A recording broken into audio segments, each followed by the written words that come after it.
Hare Krishna, everyone. You're watching the Bhakti Kids Sangha podcast. I am your host, Abhideya Devi Dasi, and we're on episode 31.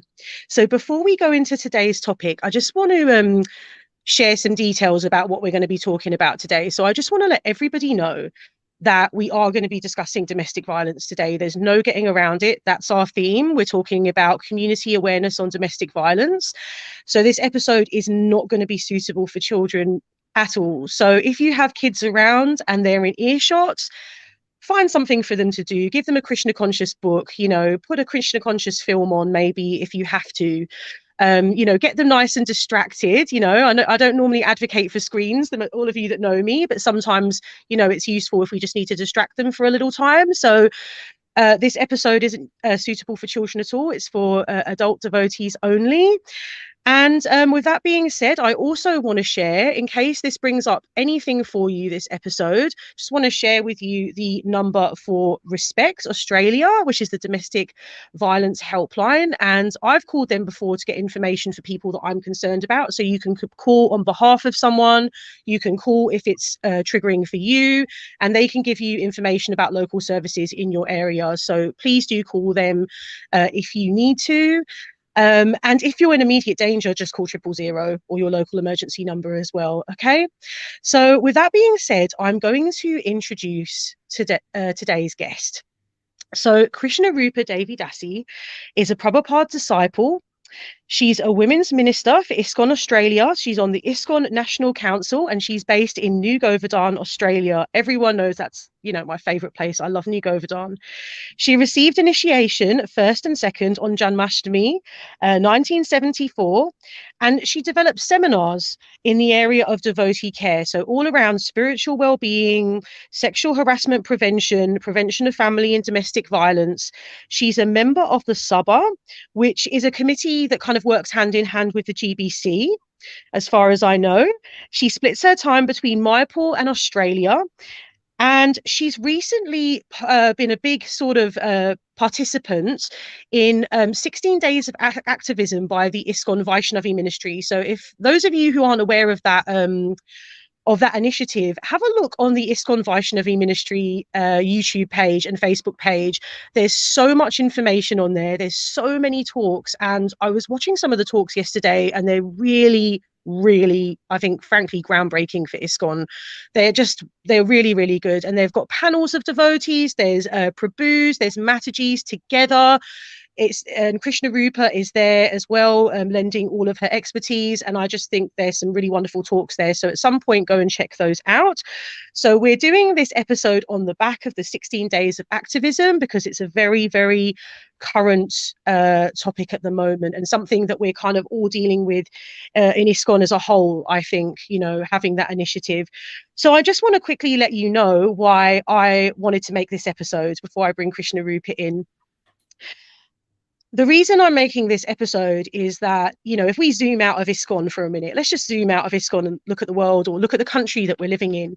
Just want to share some stats from here in Australia about domestic violence. So in average, one woman a week loses her life to domestic violence, either from a current partner or a former partner. 10 women a day are hospitalized for assault injuries by a partner, spouse, or former partner. I also want to acknowledge that, of course, men can be victims of domestic violence. We all know that, right? But the statistics show that women are, it's much more higher, the cases of domestic violence for women. So there isn't, a man dying from domestic violence every week. Last week, we had 3 women lose their lives from domestic violence, either from a current partner or former partner. So, this is almost like a pandemic in our society. This is actually something that it crosses age, religion, everything, levels of education. It's affecting all of us. If we really are honest with ourselves, we all know someone that's been affected by domestic violence.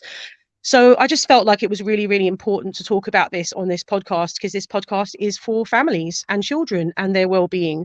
So with that being said, how are you doing today, Krishna Rupa? Oh, I'm doing very well. Thank you, Abhidaya. And thank you so much for inviting me to come onto your podcast. I've been looking at all the different interviewees that you have, and I just want to applaud you for the wonderful service that you're doing for Srila Prabhupada in his movement. Very, very wonderful and very impressive. Thank you so much. Like that's my meditation. Before I start every podcast, I pray to Srila Prabhupada every time, and just ask for his blessings. So thank you for that. I really appreciate that. Why don't we get into our first question? And I think it would be good to address this before we get into statistics and this and that and what to do. Like, what does Sastra and our scriptures, what we always go back to in ISKCON, and even Srila Prabhupada say surrounding domestic violence? Yes, sure. Well, just before we launch into that, I just wanted to say a couple of things before we actually dive deep, is that for anyone who's listening, if during the course of this discussion, if you're triggered by anything, just get up, walk away, make yourself a cup of tea, come back again, because sometimes when we hear talks about domestic violence, it can be triggering for us. We may have friends, we may have been affected personally, we may have friends. So please take a breather. Don't feel you've got to sit there through the whole thing. And if anyone you know is a victim of domestic violence, please seek professional help. We're not, within ISKCON, we're not really qualified to offer that vast plethora of help that's required. So please seek professional help. And as Abhidaya, you mentioned that domestic violence isn't only perpetrated by women. Statistically, of course, men, unfortunately, are the main perpetrators, but women are also can be perpetrators of domestic violence. It may not be physical violence, but there are many, many other layers of domestic violence that we'll get into as we proceed. And also, it's not just about intimate partners. It can be siblings. It can be the elderly. Elderly can be abused in a domestic situation. There could be abuse between siblings. So we need to, keep that in mind. And just adding a few further statistics is that it's very interesting. Every 2 minutes, a policeman or police are called out to a domestic violence situation in this country. It affects 1 in 5 households. So when you look at down your street, you can go, okay, one of these houses out of the 5 has been affected, and in our devotee community as well. And also, the other thing that's really important before I talk about the scriptures is that it is intergenerational. So when children witness domestic violence, either by sight or sound, and children are very sensitive, they can feel the mood in the house. They know when something's up with their parents. Then they can also learn that behavior. The child, the male, or let's say the perpetrator's a male, then they will see, oh, okay, this is how I treat my wife or my mother or whatever. And then the females think, oh, okay, this is how I should be treated. This is how I expect to be treated. So it's not just the 2 people that are impacted, it's everyone surrounding them. And almost 1 in 6 men have experienced emotional abuse from a current or previous partner since the age of 15. So I know we point the fingers a lot at the male perpetrators, and that's statistically correct, but we also can't minimize that women can also be guilty of domestic and family violence. So Prabhupada wanted us to live harmoniously. You've all heard that wonderful expression, Prabhupada built a house that the whole world can live in. So it's not just for us, but the whole world. It's not just for ISKCON, it's for the whole world. So if our behavior personally falls short as a devotee, then we really need to examine our lives carefully. I hear this a lot. Oh, but my husband is such a nice devotee. Everyone loves him at the temple. He gives such great classes. But when he comes home, he's very different. And if someone hears of a person who's been guilty of domestic and family violence, they'll go, oh, but he's such a nice devotee. He's so quiet and so peaceful. So we need to match the external with the private. What's our public face and what's our private face? So we also need to think, okay, if Prabhupada came knocking at our doors, what would he think? Would he see our homes as a harmonious home? My domestic and family violence education seminar is called Harmony in the Home. So that's not to say that sometimes there's going to be conflict in a marriage. You know, we're not we don't have rose-colored glasses on. This sometimes does happen, but there is a big difference between domestic and family violence and a conflict in the marriage. So in Bhagavatam, in first canto, 8th chapter, in the purport to verse 5, it states that the protection of women maintains the chastity of the society, by which we can get a good generation for peace, tranquility, and progress of life. So there you're talking about, Prabhupada's talking about the generations. It's not just this immediate thing. And then he also states in that same place that the protection of children gives the human form of life its best chance to prepare the way of liberty from material bondage. So these are all encapsulated together. Nurturing, protection of the vulnerable. So critical. And I'd like to talk a little bit about, well, what does this protection mean? Some people misunderstand that, thinking that protection means having absolute control and dominion over a partner or your child. I hear that very often, Krishna Rupa, I'll be honest. People using the protection as a way of explaining control over someone else's life, for sure. Yes.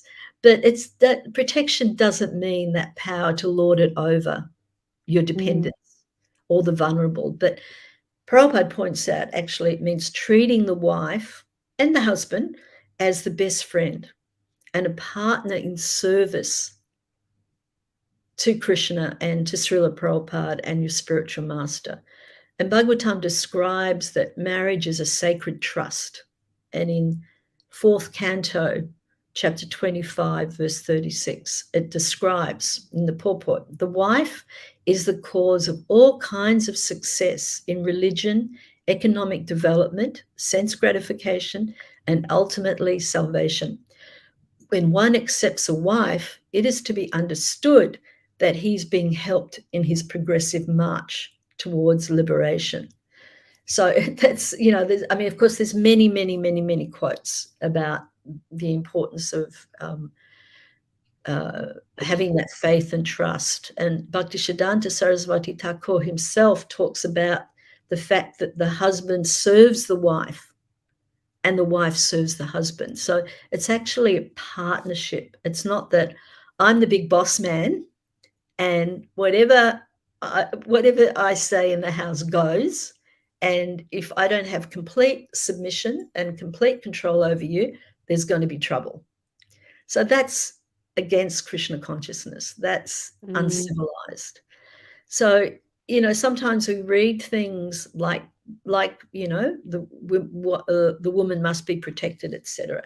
So we've also got to be very careful that we don't misinterpret scriptures to condone domestic violence.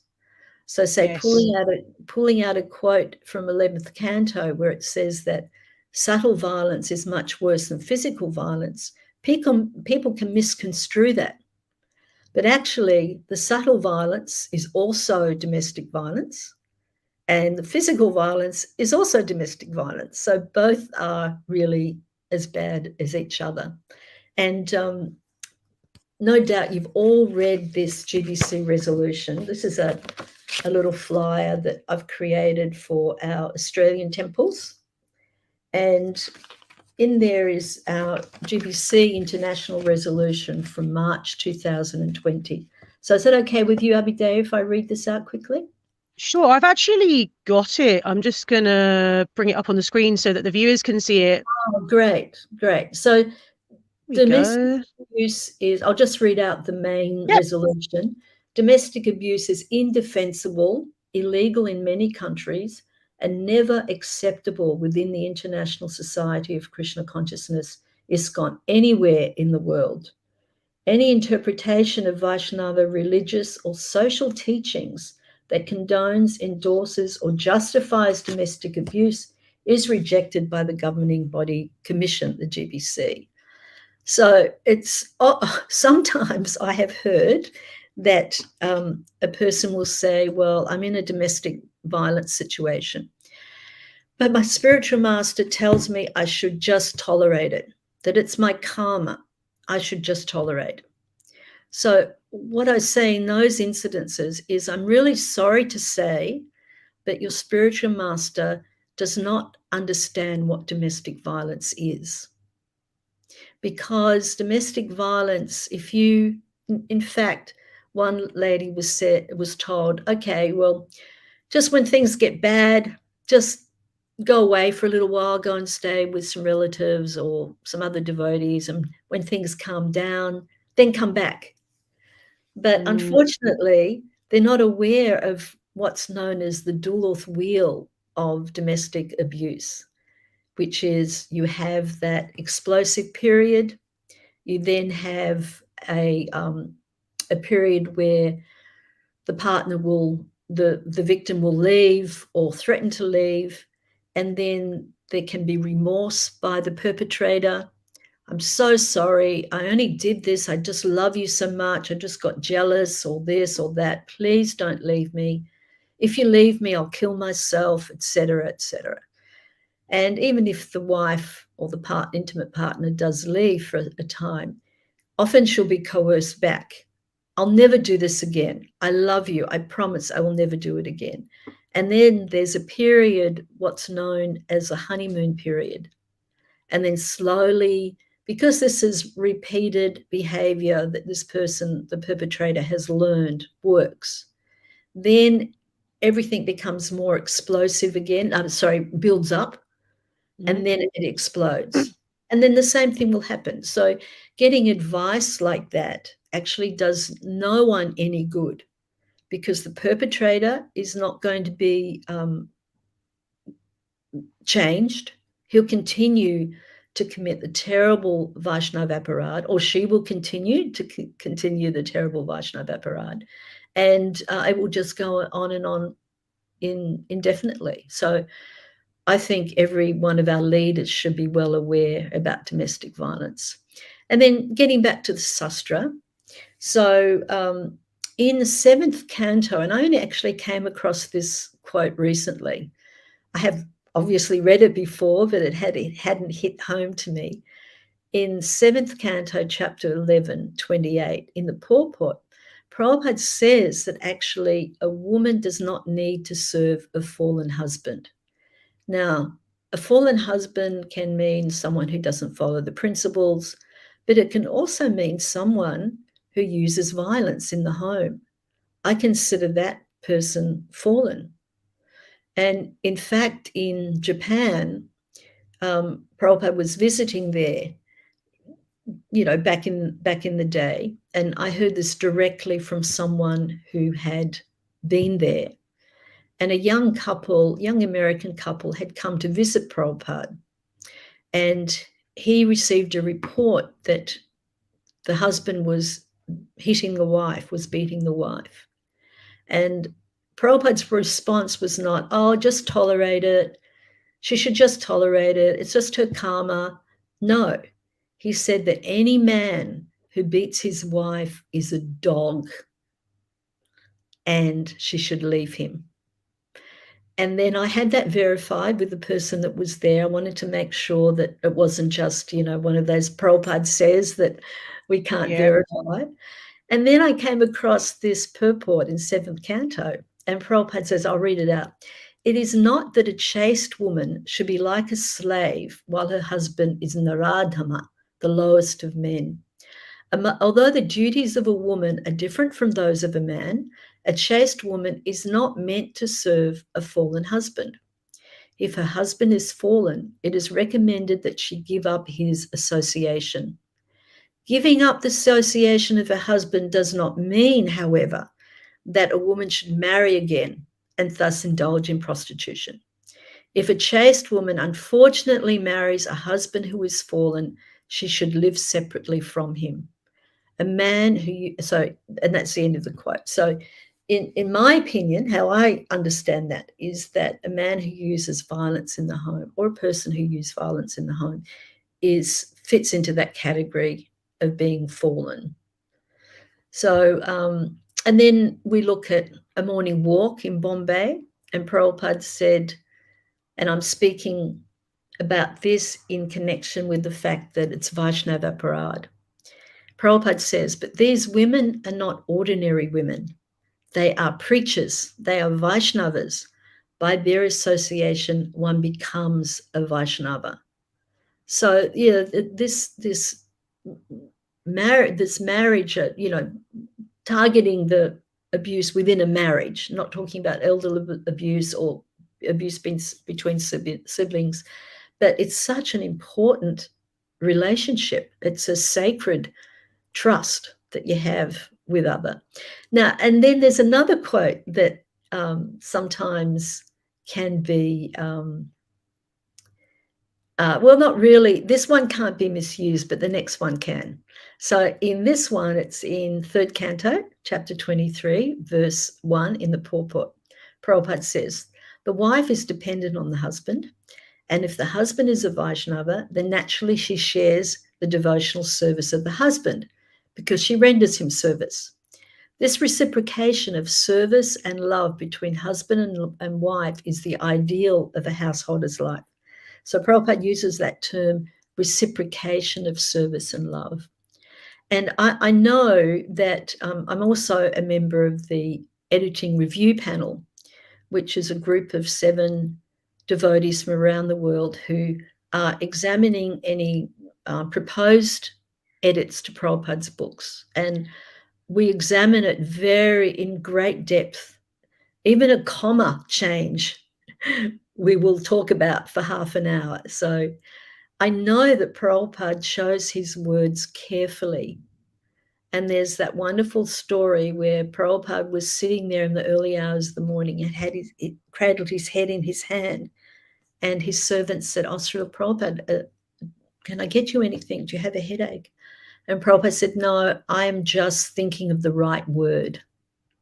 So when Prabhupada talks about this reciprocation of service and love between husband and wife, it wasn't just some flippant statement he made. He meant it in a very deep way. But what does that mean, that reciprocation of service of love? It means not an imbalanced power and control. It's a reciprocal relationship. Yeah. It's not about someone having the total power. And or like someone giving or someone taking, like one person giving or one person taking. It sounds like there's a meeting in the middle. There's a reciprocation. That's what reciprocation means, isn't it? Like there's a little bit of give and take on both sides. It's an exchange. What's exchanged may be slightly different, but it is. And recently in Victoria, they've passed a legislation that not consulting your partner is also considered domestic abuse. So I'm talking about big family decisions. If you're not consulted, it's also considered abuse. You do here, you go here, we go there. The kids have to go to this school. The kids have to go to that Gurukul. If it's not discussed, then it's a form of domestic violence. So that's very interesting, Krishna Rupa. Sorry, I just think that's a really interesting point, because I think sometimes people will think that domestic violence is either just, and I know we're going to come to this later in the questions, but they'll think it's all physical. And actually there's a lot of layers to it, and big decisions. It's just like, I have a friend whose husband remortgaged their house without telling them and things like that. And it's like, that's something as big as that. you need to be sharing with each other because it's a reciprocal partnership. And so Absolutely. big decisions about finances, or like you said, schools, or where you live, or where you buy a house, those things have to be like decided together, I think. And I'm really glad that there's that recognition for those things not happening, and then that could fall into the realm of abuse. I think I didn't know that. I think that's really interesting. Please continue. Yes, okay, thank you. So in text 2 to that same section, Prabhupada states that the husband is a very intimate friend. And now this is where it gets interesting. And Prabhupada also continues in that purport, and he says that if the husband does something wrong, the wife must tolerate it. A person becomes agitated by so many material contacts in the outside world. Therefore, in his home life, he must be treated by his wife with sweet words. So if we examine that carefully, it's not that Prabhupada's saying that the wife must tolerate the use of violence in the home. He's talking about if the husband's a bit cranky and he's had a hard day, at work, and when he comes home, don't nag him about the rubbish bins, or, why didn't you put pack the dishwasher? You use your intelligence and go, okay, he's had a very rough day, or maybe the wife's had a very rough day, just depending. So it's that kind of sweetness and understanding in the relationship, but it doesn't mean tolerating violence and abuse, because violence and abuse has such long-term effects on the victim, on the children, and what's it saying about the perpetrator? He's also going to be suffering.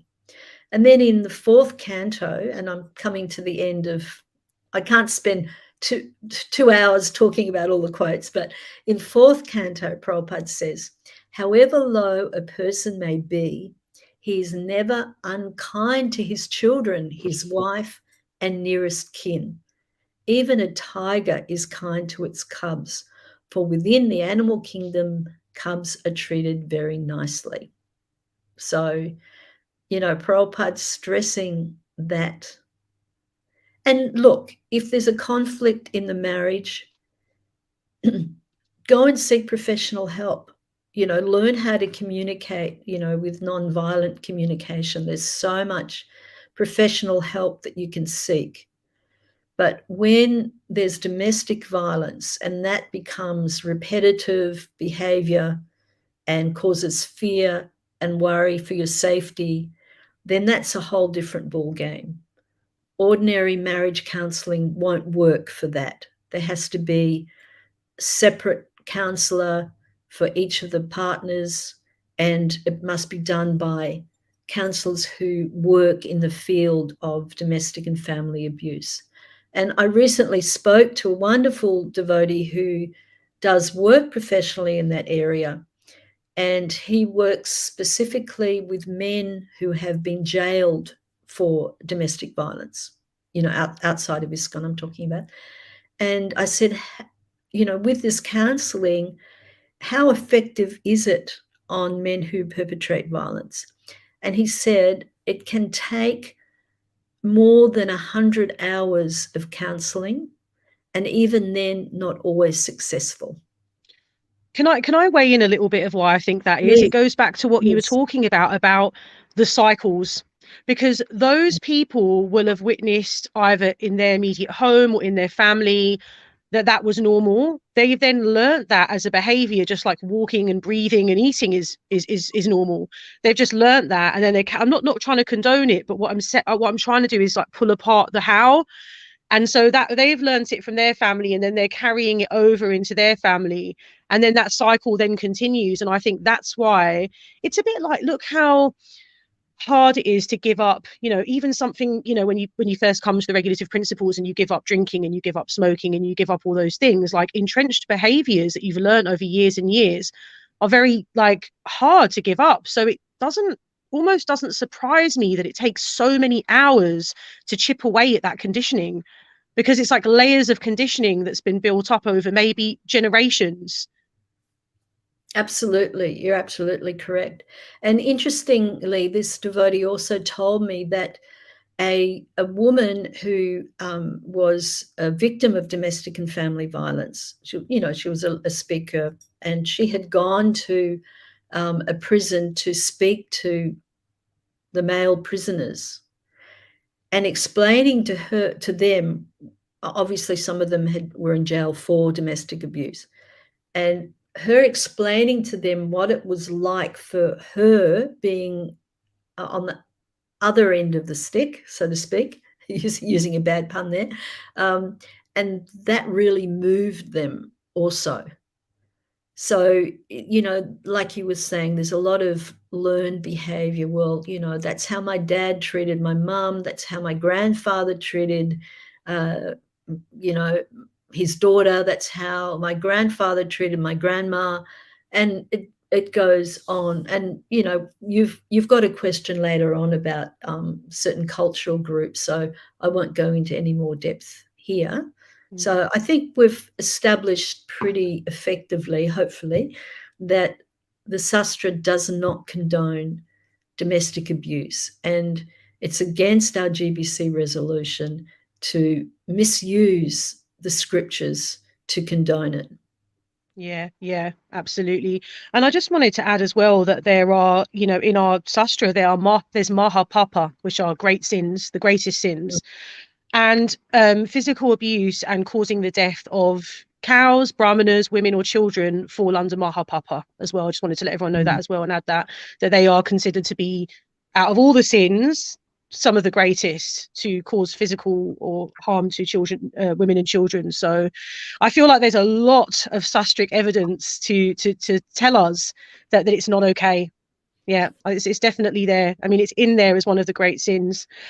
So how can domestic violence, because I think sometimes, especially if we're new to ISKCON, we come to a spiritual community and we think it's just going to be all perfect and everything's wonderful, and we forget that actually, we're in the material world, and sometimes, things seep in. They exist within a spiritual community. Can domestic and family violence happen in ISKCON? Well, definitely. Definitely. I don't have specific statistics, but I know from phone calls I receive or from word I receive by other Vaishnavis who are helping people who are victims of domestic and family violence. It is quite the pandemic, as you mentioned before. And of course, speaking of pandemics, domestic and family abuse increased hugely during lockdowns. Increased hugely. So, we looked at the stats. 1 in 4 women, 1 in 5 households, it's transmitted from generation to generation.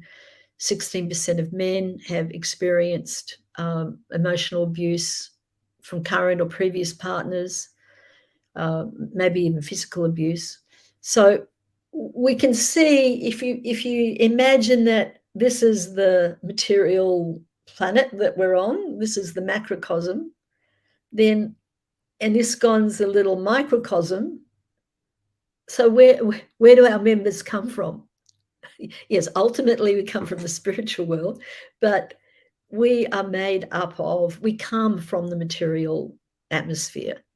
So we've brought our own baggage, we've brought our own frustrations, all of these things. And what's so wonderful is that actually now we are talking about it. We're doing things like having brochures around, where we had the 16-day campaign. We're trying to set up an advocacy group for women in Mayapur.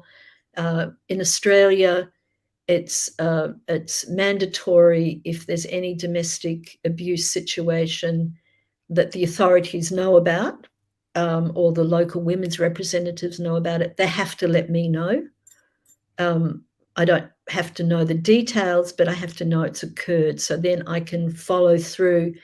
Is this being done properly? Is the person being helped properly? And in many cases, I'll call that person myself, and see how I can help. So it's very easy for us to also experience domestic and family violence. And for devotees who have not come across it, I'm very happy for them. But I know so many, and also many of my god sisters who did not have any recourse for help, and they actually suffered in silence. So that's one of the reasons why I talk about domestic and family abuse so much, because we have to be open-minded, we have to be realistic and accept the fact, okay, there is this problem. Just like we have child abuse, we have effective means to eradicate that, take the abusers to justice, help the victims, etc. So also with domestic and family violence, our next step must be to set up some infrastructure so we can tangibly offer help for people suffering that domestic violence situation. But it takes a lot. So, and another thing that is also really important is this primary prevention. And Victoria has a lot of, state of Victoria has a lot of initiatives going through with this primary prevention. And that means that it's in childhood that when children are presented with, obviously in a very safe, age-appropriate way. Yes, age-appropriate way. Thank you for that. That, they understand about domestic and family violence. And I think I mentioned to you earlier that stats indicate that a woman may take 7 times before she can leave an abusive relationship. It's not, oh, why don't you just leave? No, it's not that simple at all. And we'll talk about that later. And Australian police, as I said before, are called out every 2 minutes to a domestic violence situation, every 2 minutes. And we don't have such a big population. And that includes devotee homes too. Devotee homes, police have been called out. That's why I called it a pandemic, Krishna Rupa, because it's like, if you actually look at the number, we're very lucky here in Australia. We had quite low levels of COVID, yet we called it a pandemic, yet we have police being called out every minute for domestic violence, and we're not, well, actually, I think every 2 minutes. And I think the Attorney General in New South Wales actually announced the other day that domestic violence is literally a scourge in our community at the moment, and he declared it as a pandemic as well. So I'm glad that sort of there's kind of like a collective realization happening that actually this is happening, and how can we prevent things, like you said, like how can we go back to childhood and prevent these cycles before they almost even start. I've seen some quite nice even TV ads on about this kind of stuff, and like how parents can talk to their children about this stuff, and I've really welcomed those. I think that they're, some parents think, oh well, we don't want to discuss that with our kids, but actually we need to have those conversations. I'll give you a really small example in my home. Like my son was like giving me a cuddle, and I was like, look, you're actually hurting me a bit, you're being a bit rough with me. And he went, Mum, I'm just giving you love. And my husband stopped him and said, your love should never hurt someone else or a woman ever. And just nicely, calmly. And then he was like, oh, okay. And this is what I mean by we can have those age appropriate conversations with them and say, hey, actually, you might want to hug that person, but if they're not really feeling it, you have to step back, you have to step away, and having those conversations. So it can be done with children. And I think it's a really good idea to do that, because like you said, it addresses those cycles before they almost arise. Yes, yeah. And a couple of years ago, I hosted a workshop down in Melbourne Temple that was facilitated by Manjula O'Connor, who's a very well-known advocate in this arena. And she was explaining about gender-based violence, but she took it way back to the playground. So she gave this example that really struck home to me, that the grandma's looking after the 2 kids. They're playing in a sandpit, for example. The girl is slightly older than the little boy, and she has a toy that he wants. So the little boy goes up to his sister, clonks her on the head, and grabs the toy. And the sister, who's also a little child, starts crying. So they go to their grandma and they go, Daddy, Nilesh took my toy and hit me on the head. And then the grandma, instead of chastising the boy and consoling the girl, the grandma says, oh, there. It's okay. Let him have it. It's all right. Stop crying. Let him have it. So Dr. O'Connor was explaining that the little boy is learning from a very young age that he can take what he wants and he can be violent to get what he wants. Yeah. And then the girl is thinking, well, it's expected that I'm going to be, violence is going to be used against me. Yeah. So it goes way back. And like you were saying, talking to your son about the rough hugging is such a good thing to do because they can learn what it's like. From small, subtle things. Yeah. It's such a small thing, isn't it? Like, he's a big, gangly 10-year-old boy now. So when he's jumping all over me, it was actually making me uncomfortable. And then, I'm glad that my husband, in a really gentle way, sort of pointed out to him that your love shouldn't hurt other people. You shouldn't physically hurt other people, even if you yourself think you're being loving. And I thought that was a really nice message. And another thing I hear people tell children very often is, oh, he did it because he likes you. He came and roughed you up because he likes you. And I'm like, oh my gosh, that's not what we should be telling children at all. And actually they put that in an advert, in the New South Wales government put that in an advert to kind of combat that, because it's so common for people to say. I've even heard teachers and all sorts of people kind of say that. So I feel like that we've got a change of culture is slowly happening, which is nice. Yes. Should we move on to our... Sorry, you go ahead. Yes, in answer to your question, it can infiltrate. Yeah. It's very, very important that we educate devotees. It's not about just pointing the finger. Yeah. You're this, you're that, et cetera, et cetera. It's about, okay, let's examine our behavior. Am I possibly perpetrating violence? I may not realize I am. So it's about, seeing when we drift away from sastric behavior and just being really honest with ourselves. And if you think, oh, well, I may be someone who perpetrates violence in my home. I didn't realize, but because I've been watching these seminars and podcasts, I go, okay, well, I need to get help to change this way of behavior. And then the wife needs to also be able to understand, well, no, this is not an acceptable way to live. So it's very critical that we educate. Yeah, I completely agree, and I applaud the 16 days of activism. I'm catching up with all of the videos, and I think they're brilliant. I highly recommend them to anyone watching. They're really to the point and just rooted in reality, whilst also being, followers of Prabhupada and members of ISKCON. And, it was just like, okay, confronting this is what's happening in our society, and how can we educate people, even the spiritual masters and gurus and people that are giving advice to people, so that they're aware of this and the nuances of this. So can you tell me the difference between conflict, like a normal conflict in a marriage that will happen, all relationships, people living together, there's going to be conflict sometimes, right? Can you tell us the difference between conflict and then when it crosses over into domestic violence? Yes. Well, one thing with domestic violence, it's repetitive behavior and it's escalating behavior. So if in the course of a marriage, if tempers are lost and, the husband pushes the wife, that is domestic abuse, but it can be stopped at the start.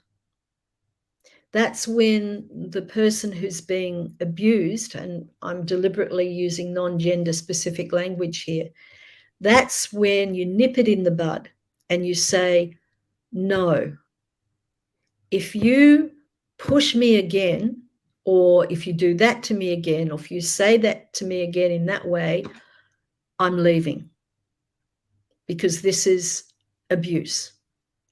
And very often someone who can perpetrate domestic violence, very, very often that will stop them in their tracks. Because someone who perpetrates violence doesn't go full bore straight away. They test the waters. How much control can I exert? How much can I manipulate? And when it's stopped at the start, they go, right, well, that's not working. Now, with conflict in a marriage, that's not always domestic violence. So, it's often just a difference of opinion or thought, or someone's a bit cranky and the other person doesn't like it. But those conflicts, they're resolved by different ways, by debate, peaceful debate, when things have calmed down, not when everyone's, the mode of passion is taking, holding fort, but when things have, when emotions have calmed down a bit and they're less heightened. Then you go, okay, well, look, how can we sort this problem out? You're angry, you got angry because of A, B, or C. How can we fix this so it doesn't happen again? You work with each other collaboratively. So it's not that, oh, it's all your fault. No, it's not. It's all your fault. And there has to be some basic understanding as well.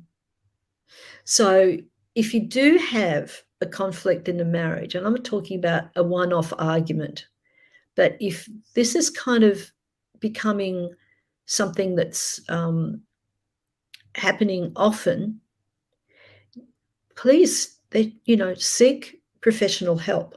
We've got many, we've got Grihastha Vision, we've got Karuna Care, we've got, if you just want to focus on devotee run organizations, initiatives, but getting that help is very, very important, particularly in the beginning, because then you can work it out. It's not, after 10 years of being, you're not in a very pleasant situation, that love you have for each other can really die.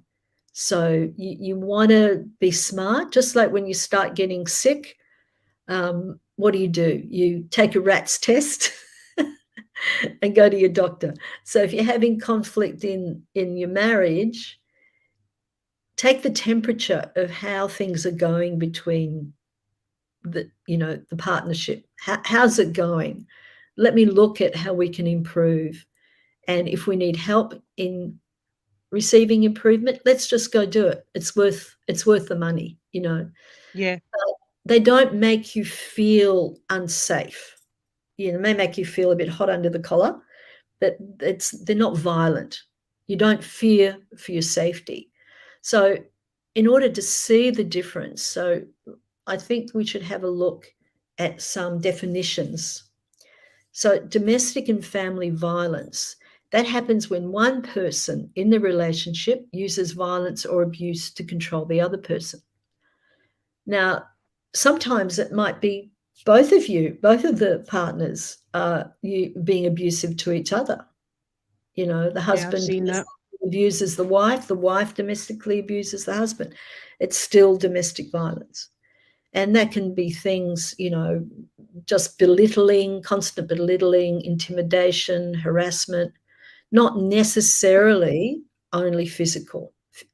Physical violence is just, of course, it's the most unsafe because you can be killed or maimed or hurt from physical abuse. But it's not that the other types of abuse aren't that damaging. And the other thing, it takes time to form a pattern of abusive behavior. And they're using that to maintain control over the other person. Don't go here. I don't like that person. Don't see that friend. Don't send money home. No, you can't have your own bank account, etc. And often it's interesting. Sometimes a victim will say, "Oh, look, he just has an anger management problem." But that's generally not an acceptable reason, because if it was just about anger management, they'd be blowing up at work, they'd be blowing up at the temple, they'd be having fights wherever they went, they'd be beating up the or yelling at the checkout person, that is not anger management. Domestic violence is about what can I do? How can I behave to take control over this other person? So, so whether you're young, whether you're male or female, whether you've been in your relationship for a long time or just a short time, you need to evaluate, take the temperature. Is this relationship continuing to be safe and respectful? And, you know, I'm not advocating divorce by any means, but I am advocating human rights. And every member of that family has the birthright to be able to serve Prabhupada and Krishna in a peaceful, loving environment. Otherwise, it just makes a mockery of what we're trying to do. And just from a legal perspective, I just want to read something out to you. Of course, it's repetitive behavior. It's not one-off behavior, but the one-off behavior can be a precursor to other behavior. So you've got to nip it in the bud. So all domestic and family violence is against the law. I'm speaking for Australia, and will be treated as so by the law. So, for example, if someone smashes your mobile phone next to you or their own mobile phone, it's like saying, well, you're next. I've just smashed this mobile phone right near you. It's threatening behavior, isn't it? Absolutely. Intimidation. Absolutely. Yeah. And so these threats are taken seriously by police. But I've also know of a situation where the victim was being physically attacked by her husband and her in-laws, and she had a newborn baby, actually, a little baby, and then she called the police, but because the in-laws and the husband all said, no, it's her. She's crazy. She's doing this to us, that to us. They actually took her into custody, and it took them, and they left the baby with the grandma, and it took a couple of days before they realized, you know, she got a lawyer and everything, before they realized actually they'd arrested the wrong person. So she was put into a refuge with her baby. She was there for a long time, many, many months. And what was nice in the end is that eventually, over a period of 18 months or more, things shifted, and she was reunited with the husband minus the in-laws. And I ring up every 3 to 6 months just to check in on her. How's it all going? You know, and I said to her, the first hint of any abuse happening, please call me straight away. So it's not always a nightmare ending, but you know, there's a lot of work that needs to be done. I imagine that would damage the trust quite considerably as well. It must be quite hard to sort of reunite with someone that was abusive to you at one point. I would imagine a lot of counselling and healing work would have to take place. And, you know, sometimes in a relationship, some time apart is required. Even, you know, even in my own marriage, before we got married, we both took some time apart. There was no domestic violence, but just for our own, we both acknowledged that we both had to go through a little bit of personal healing and sadhana before we came together and got married. So that's what we did, and I think it was very beneficial. So that's also an option as well, you know, taking that time apart, doing some self-healing work and coming back together again. And sorry, Abhideh, what I'd really like to see is that before any devotee in ISKCON gets married, that they actually do a Grihastha course. That would be wonderful, because I think that would prevent a lot of the problems that we have today. Yeah, I completely agree. It's funny how here in Australia, there are so many hoops you have to jump through just to get a license to drive a car, but you can just go and get married. You know, as soon as you're old enough, you go and give notice and you can go and get married, and there's no precursor or not like anything. You're not even really informed of what the legal responsibilities are once you are married in terms of shared finances and all of those kind of things. I think you're absolutely right. We need more education, more training for people. What are some of the impacts on children within the home? See, this is one of the questions that I'm really interested in, because I'm an advocate for children, and children can often be, bystanders in these situations. So I'd love to hear from you. What are some of the impacts on children who witness domestic violence and live in these situations, and what can be done about that? Yes, well, the effect's very dire, actually. It depends, according to the experts, it depends on the age of the child who was exposed, and it depends how long they were exposed to it, and it depends on whether they actually have strong attachment to one of their carers. So if they have, less time to see the domestic violence, that's why, nip it in the bud, attack it straight away, get something happening. It's not that they're ruined for life, but it has very serious impacts. It can cause depression, anxiety. It can cause withdrawal. They become very withdrawn. Things like bedwetting start, things like that start, because that's always something that, when a child's very upset, when they regress, have that regressive. Sometimes they take on caretaker roles prematurely. So they're trying to protect and sometimes they're also physically hurt. They try and protect their mother or, the father. They feel very isolated. They have low self-esteem. And as they get older, there's a tendency for drug and alcohol abuse. They'll run away, stay away from home. They'll have violent outbursts themselves. They'll participate in dangerous risk-taking behavior.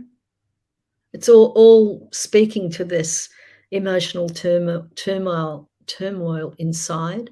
And then often, of course, it becomes learned behavior. Like the example I gave you, this is how people behave. This is how adults behave. They will have nightmares. They will have difficulty in communicating their feelings. And, as they get older, they'll also experience violence in their own dating relationships. They'll either be perpetrators or accepting victims. And of course, even there's physical injuries when they try and come between. So they talk about the extent each child will be impacted. It depends on a bunch of stuff. One of them was, I said, the length of time the child's exposed, the age of the child, whether the child has also experienced abuse with domestic violence themselves, that learned behavior. And then there might be additional stresses. So it could be, poverty, financial stresses, community violence if they live in, a neighborhood of violent behavior. If one of the parents has a mental health illness, or they use substance abuse themselves, all of these things are disruptors in their family life. And then I mentioned before, if they have a secure attachment to a non-abusing parent, that helps, or another significant adult like a grandparent or an aunt or an uncle. So whether the child has a supportive social network, so whether they have good friends, other families that help them, and if the child has a strong cultural identity, that can also be very helpful. And if the child's got their own positive coping mechanisms, that can also help them. But these are all variables. But what's certain is that has a very, very great impact on them. And often those behavioral and emotional impacts will improve when the children and their mothers are safe, when they're away from that violent situation. It will take a lot of work. The child will need specific counselling, trauma-informed counselling, but it's not that they will necessarily be damaged adults, but a lot of care has to be taken to heal them. And there's a very interesting video I saw about domestic violence in terms of how a child sees it. It's very moving, actually. And the child talks about the monster, some kids are afraid of monsters outside, but I'm afraid of the monster inside my home. It comes back to that, we can even look at the chakras, right? Your root chakra, your home, your immediate amenities, your shelter. Like, do you have food? Do you have a safe place to live? Like, these things are really foundational. You can't move up before you have that one sorted out. And you take those things away, especially when someone's young and they have no concept of time as well. They've only been in this body for a short period of time, experiencing through that body, that it can really, really affect them. That taking those levels of safety away, because all they know is their home environment. They don't know anything really outside of that. So that's the concern. And then that's when that cycle, like you were talking about, those cycles of family violence, you're then carrying that on into that child. And what you were saying about, alcohol and drug abuse and things like that, I saw that so much growing up. Children that had difficulties at home, once they became adults, even sometimes still in primary, secondary school, using drugs and alcohol to kind of mask all the emotional stuff that was going on inside. Everything that you were saying. Even aside from domestic and family violence, even when there's horrific, not even horrific, let's not even use that adjective, but conflict in a marriage, the children can hear you shouting. The children can sense the unhappiness. So it's really critical if we want to, our children are the future of ISKCON. If we want to raise healthy future generations, we need to be really focused on what are we providing these children. It has to be a safe and loving environment. Otherwise, they'll end up with a lot of psychological problems and issues, and it's learned behavior also. The first 6 years of a child's life are so foundational to who they become, and connection with a loving caregiver and all of those things are really key to that development. And I've interviewed some developmental psychologists on this podcast before, and they've talked about how children's brains develop and how they're so different to an adult brain, and the way that they perceive things, and the way that they actually kind of act more from their, what they call in science, their reptilian brain, rather than the frontal lobes, which deal with consequences and decision making. So they're always kind of a little bit in fight or flight anyway. So if you put them in an environment where there's yelling or screaming or violence or anything like that, they're constantly going to be releasing stress hormones. They're constantly going to be in, this fight or flight mode even more. And that can't be good for anybody, Yes, it's a really good point, Abhidaya. And I've noticed something. I have a granddaughter who's nearly 20 months. And I've noticed that if she hears a noise that she's not used to, like it might be a plane going overhead or whatever, or the noise of a big garbage truck, her immediate reaction is to turn around and jump on my lap, because she feels that security with, okay, this is a loud, scary noise happening, but it's okay because I'm with grandma. So, children need that safe base. They do. And, that's kind of why I started this project, because, it's wonderful to have a spiritual atmosphere at home, but all the deity worship and prasadam in the world isn't going to, you need that safety and that connection as well as those things with your parents. It needs to be like a whole complete system, I think, that we have the spiritual life there, but the children have bonds and connections to their parents, and that they feel safe, and they feel like, it's so nice to hear that she jumps into your lap because she knows that you're someone she can come to when she feels afraid. That's actually very symbolic, actually, that she jumps into your lap because she feels safe with you. That's really nice to hear.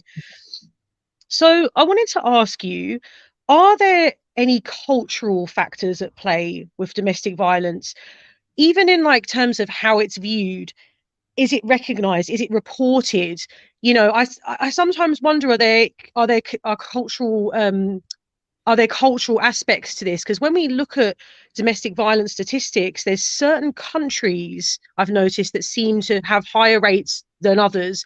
I was looking at South America recently, and they have some very high rates of what they call femicide in that country, and the government's looking at ways of how we can address it. And they were talking about what you were talking about, this prevention work with young children and stopping it where it starts. But it just was making me think about the cultural elements of this. Do you have anything to say about that? Yes, I've always got something to say about anything I'll be doing.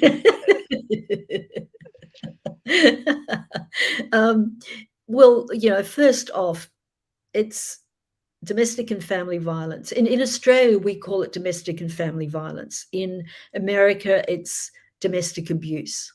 But in Australia, the legislation was changed some while back to incorporate family, because that's the understanding that children are impacted as well. So domestic and family violence. So, of course, we know it's everywhere. We know it's cross socioeconomic levels of society. You can be a CEO and still be a victim of domestic violence. You can be highly educated and still be a perpetrator. It doesn't matter whether you're poor and uneducated or wealthy and educated. It's across the board. Now, in some countries, there might be more seamlessly integrated in the fabric of their society. So, for example, it's not that domestic violence doesn't occur in the West. Of course it does. We just look at the statistics. We know it does. Yeah. But it's often kind of more, in a way, accepted in perhaps some ethnic cultures. So, for example, in India, perhaps, it's quite common that, if the chapatis aren't hot enough, a man in the village might, give his wife a slap, or might be like that in, higher, so-called higher stratas. So it's when it carries the stigma. In the West, I don't know if it carries as much stigma as it does in certain other cultures, because often the victim, and that's across it's across the board, a victim will often think, oh, it's my fault. If I had just said this or didn't say that or do this and didn't do that, he wouldn't have hit me, or he wouldn't have done this to me. They always think it's their fault. But generally, it's not so much of a stigma. But for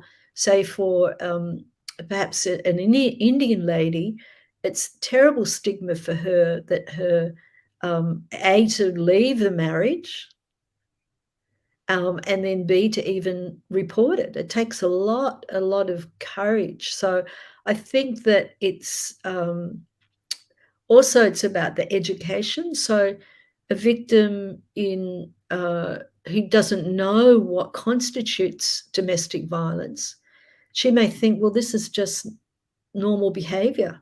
It happened to my mother, my grandmother, saw my father, my grandfather, my great-grandfather. It's they also may not understand. And they may think, well, my husband never hits me, but they don't know about all the other levels of domestic violence. So I think it's quite important to understand that there could be cultural factors. And it's also very important that we offer that support so that there's easy reporting lines. And that's why having activities for Vaishnavis in the temples, developing, faith and trust. Like, for example, here at New Govardhan, I've set up a Bhakti circle, which is just a small group of women, but we've built trust with each other. And if we have a lot of those all around the place, that gives some way that someone can go, hey, can I speak to you about this? Or because it's absolutely confidential. So it's about those ease of reporting lines. And again, I'm going on about the education. So if we disseminate broadly information about domestic and family violence, that will also help people who aren't aware that they're actually in that situation. And it used to be that this abusive form of behavior was a private matter. And I know of one example from a long time ago. The husband physically attacked the wife. The wife went up to the temple president and said, oh, look, my husband's done this, my husband's done that. And the temple president's response was, oh, he won't listen to anyone. There's nothing we can do.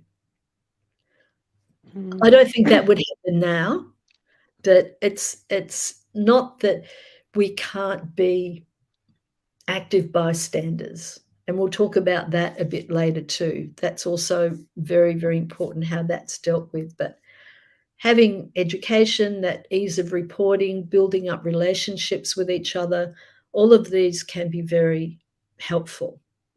Yeah, I agree.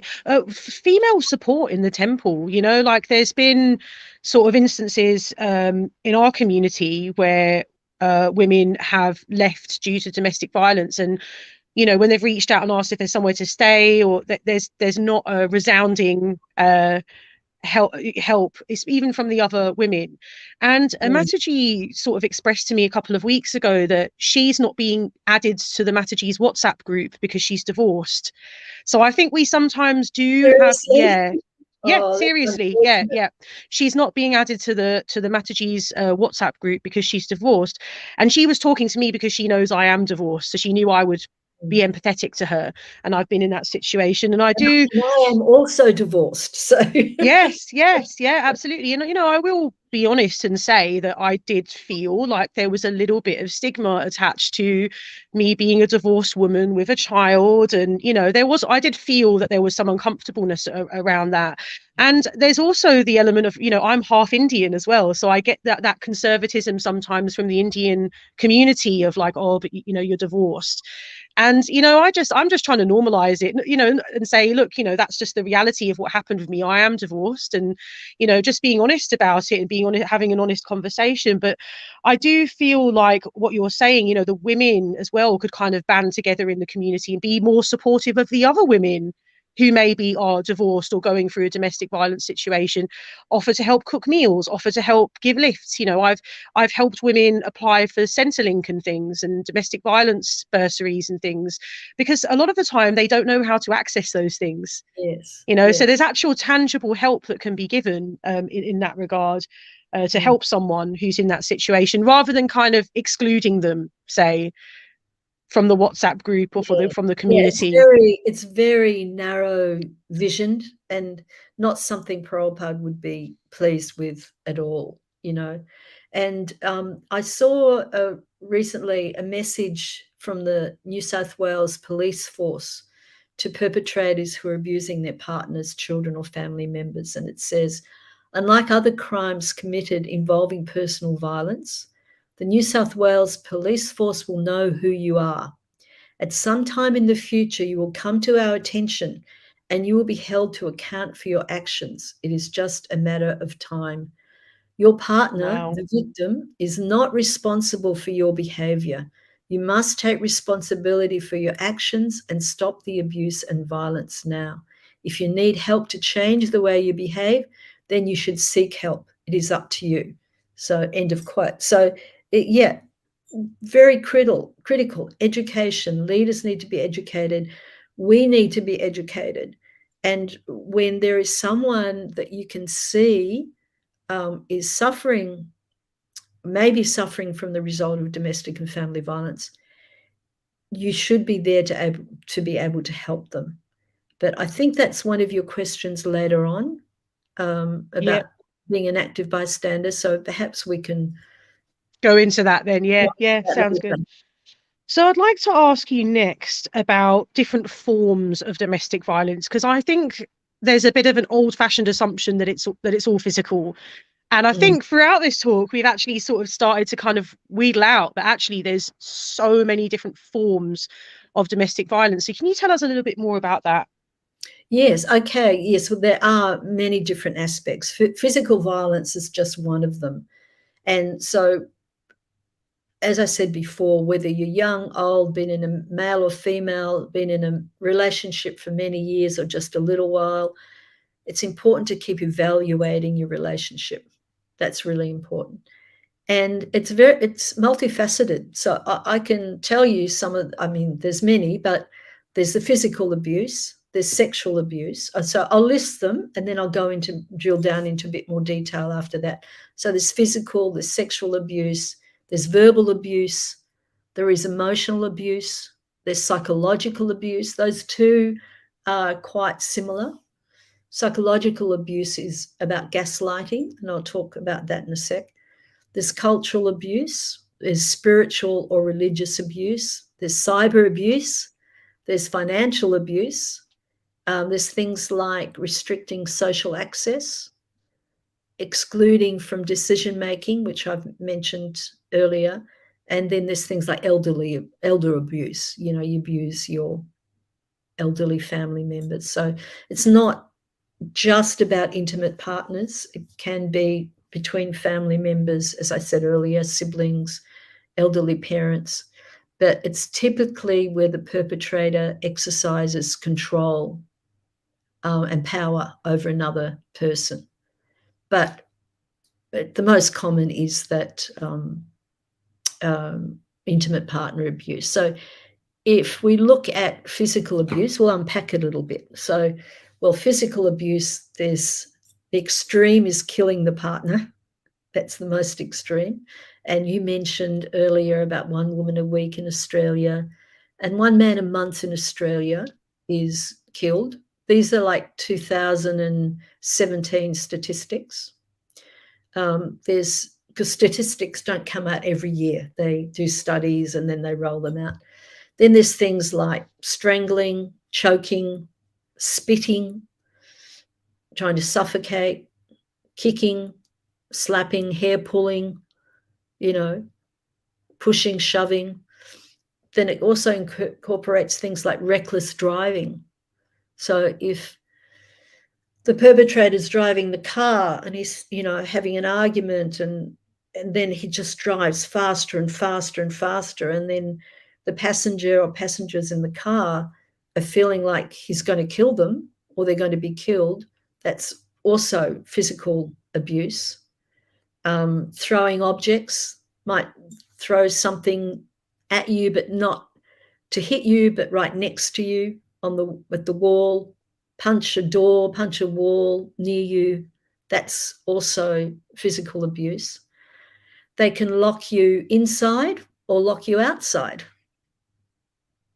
Not letting you in the home or not letting you out of the home, that constitutes physical abuse. It can be damaging your property. That constitutes physical. Or hurting your pets, threatening to hurt your pets. I'm going to kill your dog if you don't. That's also. It can be forcing you to take substances, forcing you to take drugs or alcohol or whatever. It can be a forced diet. You can only eat this.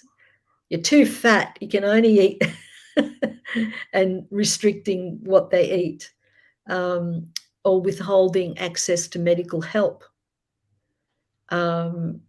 trivializing medical problems. You're not sick. You don't have to worry about that.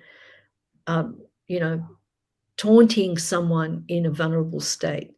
So that's like the physical abuse, and that's pretty straightforward,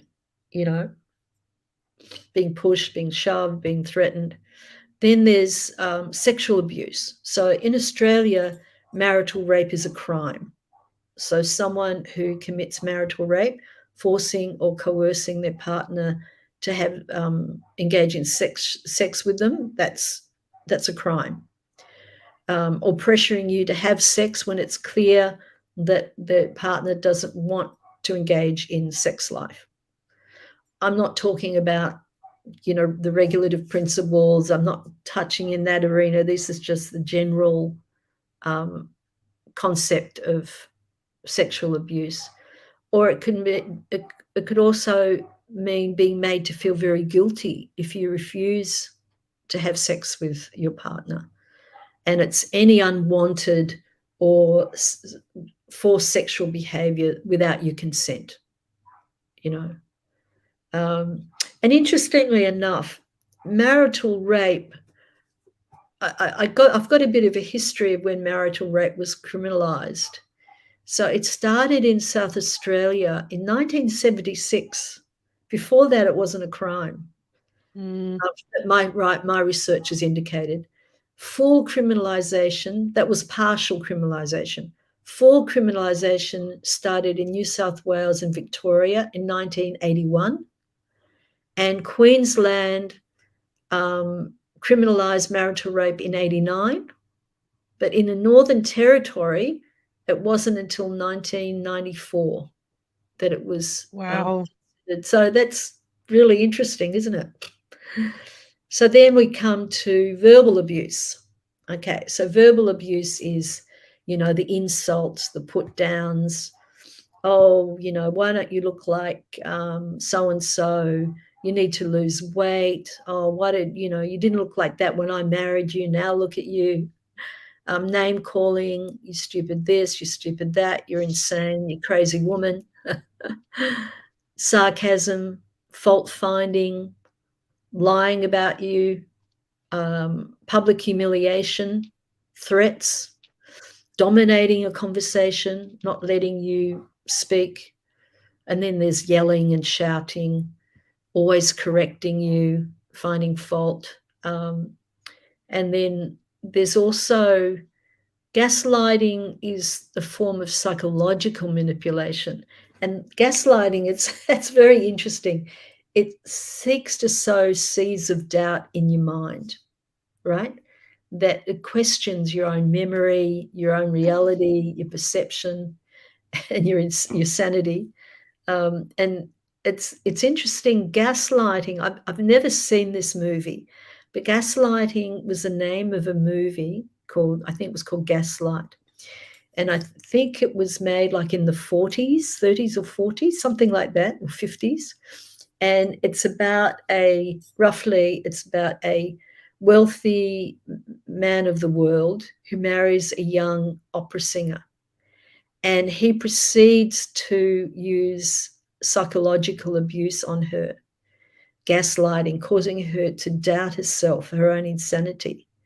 So, for example, he gave her a very valuable and beautiful brooch, and she would keep it stored in a particular safe cupboard. And then he was taking her to the opera, and he said, I want you to wear that brooch. So she gets dressed, she goes to put on the brooch isn't there. She's completely going crazy trying to find this brooch. And then, of course, the husband says, where's the brooch? Oh, I sent the brooch for mending, repair. No, you didn't. Where is it? And then she starts looking around further and further. And he said, look in that drawer. Have you looked in that drawer? Oh, yeah, I've looked in that drawer. No, look at it again. And of course, he's put the brooch in there in the meantime. Wow. And a couple of more very manipulative. Absolutely. And a couple of other more recent examples that a professional was telling me, that this husband and wife, everything was absolutely fine. They got on like a house on fire. And she went to see this friend of mine who's a psychologist because she thought she was having memory blackouts. And she said, look, I'd fill my car with petrol. Sure, I'd filled it with petrol. The next day I'd go to drive it to work and I was on empty. And, this had been going on for a number of, months. So she said, I think I've got some mental health problems. I'm blacking out. I'm losing my memory. And this psychologist works in the area of domestic and family violence. So she became very suspicious. So somehow or other, she accessed some CTV camera footage in the street. And it turned out that the husband, at night when everyone was asleep, the husband would be emptying out the petrol tank. And he would be doing this consistently. So that's a form of gaslighting. So definitely, yeah. yeah. Wow. Then we come to, again, talking about the emotional, psychological abuse. So the perpetrator may threaten suicide. I'm going to kill myself if you leave. So that's abuse. They can use any kind of emotional blackmail. Oh, if you loved me, you would do this, etc. They start eroding your self-esteem. Oh, why are you so stupid? You don't know this, you don't know that.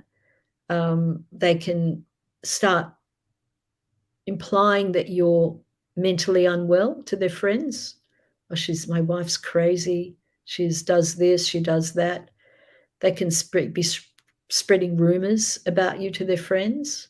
Sometimes they'll turn the children against the one parent. They do that. They can minimize or dismiss your feelings, dismiss your reality or experiences. Then there's the private humiliation, invasion of your privacy, Dr. Jekyll and Mr. Hyde kind of games. And the difference between emotional abuse and psychological abuse is quite nuanced. But emotional abuse is when someone is very aware of your emotional load and they exploit that. So, for example, a young mother might be feeling very concerned that she's not the best mother she should be. So emotional abuse is then when the husband says, you're not a very good mother. You're such a bad mother. So he knows that she's got that emotional load of worry and concern as young mothers will have a lot. Am I doing this the right way? Is it very common, isn't it? Especially first-time mums to feel like that. Yeah. Yeah, we get always very concerned. So when they start playing on that, that's emotional abuse. Or maybe you're not so, maybe they'll attack your financial management expertise and say, oh, look, you don't know anything about finances. You don't know anything about money. You can't balance a budget. I have to do everything. I have to manage the account. So then you feel, oh, yeah, maybe he's right. Maybe I am not capable of doing that. And there's another example of that gaslighting was, and this is a real life example. The husband would hide the car keys, his wife's car keys, nearly every day. So, like a lot of homes, she'd have a bowl that you put your car keys in, handily set up near the door. And the next morning she'd be running around getting the kids' lunches, getting the kids ready for school and just dashing to work. And then she'd go to get her car keys and they weren't there. So then she'd be running around like a lunatic asking everyone, have you seen the keys? And he'd be like, you're so stupid. Can't you even keep your keys in the right place? And it turned out later that actually he was hiding them. So it can be subtle. It can be, that's not so subtle, but it can be, making you question your own memory, your own reality, and your own sanity. And then in Australia, Victoria has now included not being involved in family decisions as a form of abuse. Then we go into cultural abuse or spiritual and cultural abuse. So that's when a person's denied choices. They're being demanded that you either have to take on my belief or they can misuse religious beliefs to justify their own behavior. And another way is not allowing negotiation in children's spiritual education. So maybe the mother doesn't want the child to go overseas to a gurukul. She wants the child to be educated where she can keep an idea, a view on it. The husband wants to go, and the kid wants the child to go, and the children are going. The wife has no say in whether they go or not. And cultural abuse typically occurs in migrant communities because they're just come to the country in many cases. They may want to wear their cultural clothing, their saris or their Punjabis or whatever, and the husband sneers at them. You need to conform, you need to look like everyone else, not allowing them to have their cultural or spiritual identity. Or even, the husband might be a devotee and he marries someone who isn't a devotee or hasn't been a devotee for long, and he'll scoff at her because she doesn't know how to put on a sari. That constitutes cultural abuse. And I don't mean, just a one-off thing like, oh, I don't know if that color really suits you. I'm not talking about that, but just, a continual ongoing pattern. Yeah. And it can be where the abuser will make their partner stop their religious practice or pursuits. Or it may be something like the husband all of a sudden gets the pure devotee syndrome and he wants to chant 64 rounds a day and insists that the wife should also chant 64 rounds a day, even though she's got to do, the childcare. So much childcare. Yeah. It's not that he's putting his hand up to help her. So that's part of it. Or they can misuse or misinterpret sastra. Oh, Chanaka Pandit said you can beat your mind, dog, or your wife with a shoe. So, I mean, we won't go into that quote, but there's that misuse once again. So financial abuse is when you don't have a say in your own money. The abuser has total control of your finances, maybe even restricting your earnings. No, you have to stay at home, or you can't take that job promotion because it'll take you away from the home, or you can't, all of your salary has to go into this bank account, my bank account, because you don't know how to manage money, right? They may even force you to quit a job or place conditions on your own money. And it's always good I always recommend this, that couples have like their joint account that they use for each of them. If they're both working, each of them contribute X amount of their pay packet into that joint account. It pays the mortgage, it pays the food, the bills. And then the husband and the wife have their own bank accounts where they can spend as they see fit. So the wife still has she has control over the finances, and that joint account is used for, it's just a practical thing that I think works. They can have control of the shopping expenditure. No, you can't buy that. You can only buy this.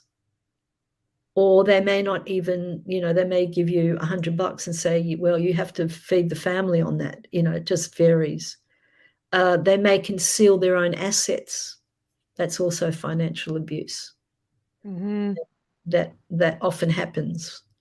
They can force you to take out loans in your own name or credit cards on behalf of the partner. So they're just some of the realms of financial abuse. And cyber abuse, well, that's pretty clear. Stalking and harassment on Facebook could be constantly following you. Some people actually Some abusers actually put trackers under someone's car.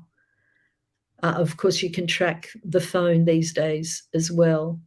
And that's why I don't think we have it in Australia yet, but in America, they have help rooms inside shopping malls, because perpetrators will track their wife's movement or their partner's movement, but everyone goes to a shopping center.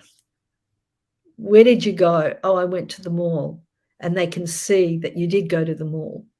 So unless they're physically following you right behind you or something, they have these rooms where you can go to seek help and advice in a safe way.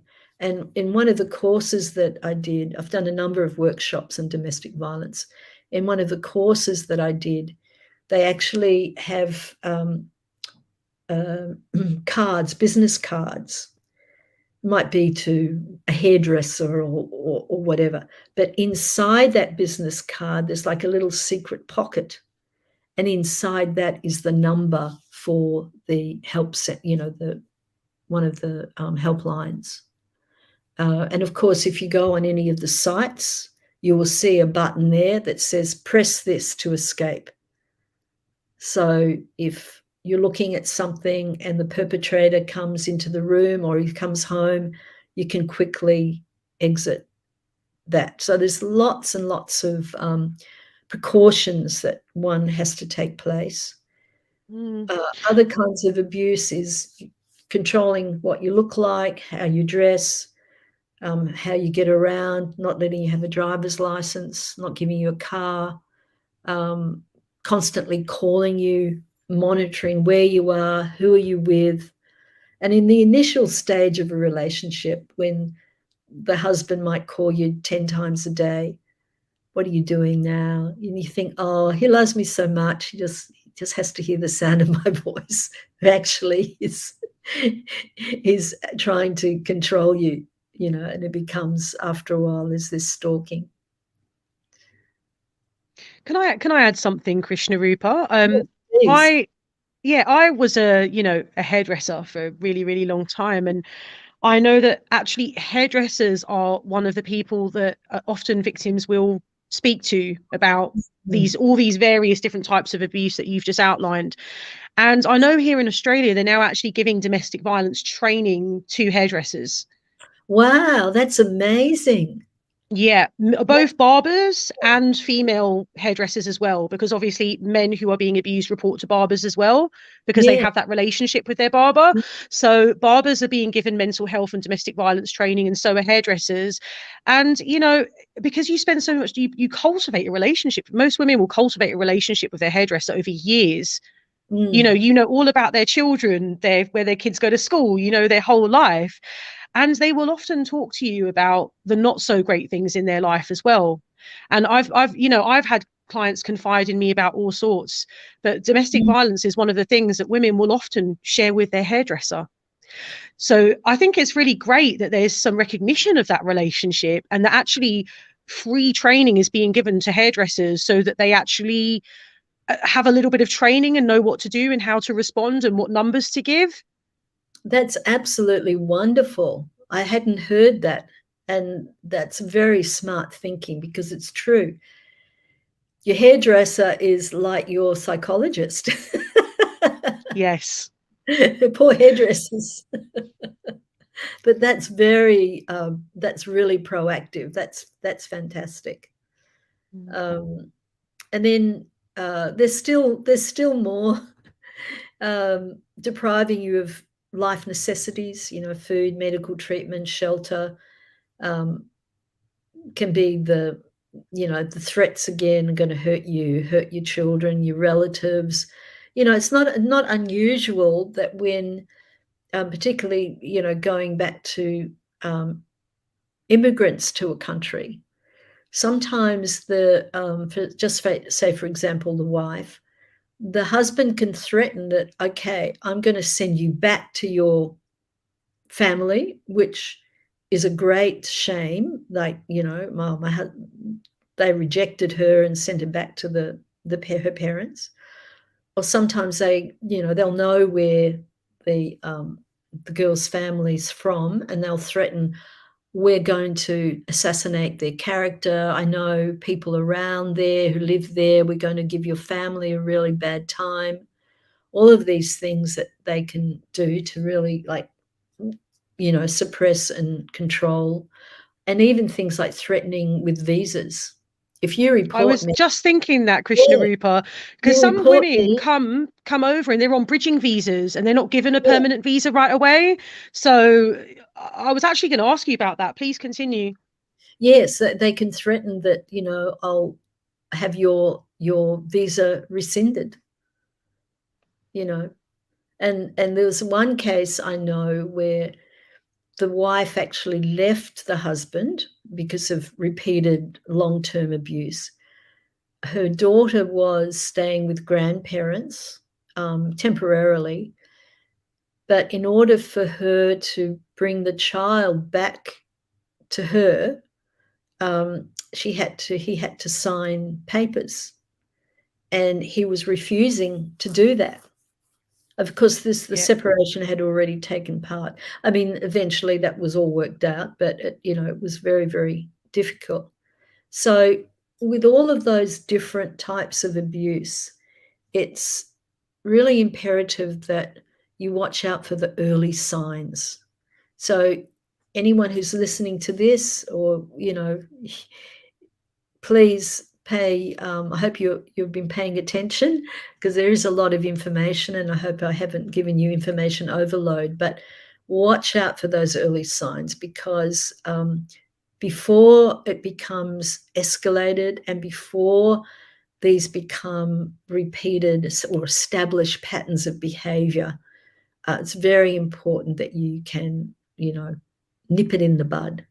So it's a progressive tactic, and the abuse will start small in most cases, but then it builds and it becomes this pattern of behavior that one accepts, the victim accepts, because where do they go? What do they do? How, they might even still love their husband or love their perpetrator, and they're hoping that things will get better, so yeah, that's very, very important that we can identify and get help. Patterns in the early stages is what you're saying. See those, what people call red flags, I guess. Yes, absolutely Shama right. Mohini Dasi says that's true and unfortunately very common.